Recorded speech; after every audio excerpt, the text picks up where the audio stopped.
This right here is the sandcastle menorah, and this year's theme is peace and love, but it's out here in the open in Juno Beach, and Rabbi Leib Izagwi told me he was a little concerned going into last night's ceremony. He wasn't sure if people were going to show up, but there was a record turnout, and he said security was at an all-time high. In the wake of the beachside tragedy in Australia, we need as much peace and hope as we can get. a sandcastle menorah on Juno Beach This is almost like a nice memorial. is standing through rough winds. And I hear people read those words and do good by them. The candle lighting by the pier Sunday night Each candle we light tonight is an act of courage, celebrated the first night of a Hanukkah, declaration that darkness does not win. just like the celebration in Australia, where 15 people died. How did you feel at your own menorah lighting? We were scared.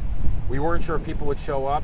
In fact, people came in big numbers. He estimates a record 700 plus people State trooper was here, Juno Beach PD. and security to match. It looked like a SWAT team that was standing out here. We had private security. The sculpture made headlines 2 years ago when it was vandalized with a swastika. Whatever happened to that person? Did we ever catch them? They never found them. It doesn't even really matter who did it. They'll light the menorah in honor of those who lost their lives in Australia. We can't cower. We have to turn back, bigger and greater. One of the victims That's actually the message of Hanukkah. was a close friend of Rabbi Izagwi. Horribly sad to think that a man who dedicated his life to spreading light and love and religion was killed and murdered together with 14 other people just because he refused to hide his identity. This black tarp right here is actually in place to protect the sculpture from these really strong winds that we're seeing right now, but it's also to keep people a little bit away to protect it from being damaged. And Rabbi Izagwi told me he's heard from community members who've reached out saying they're willing to take turns and keep an eye on the sculpture to make sure that it isn't damaged or vandalized.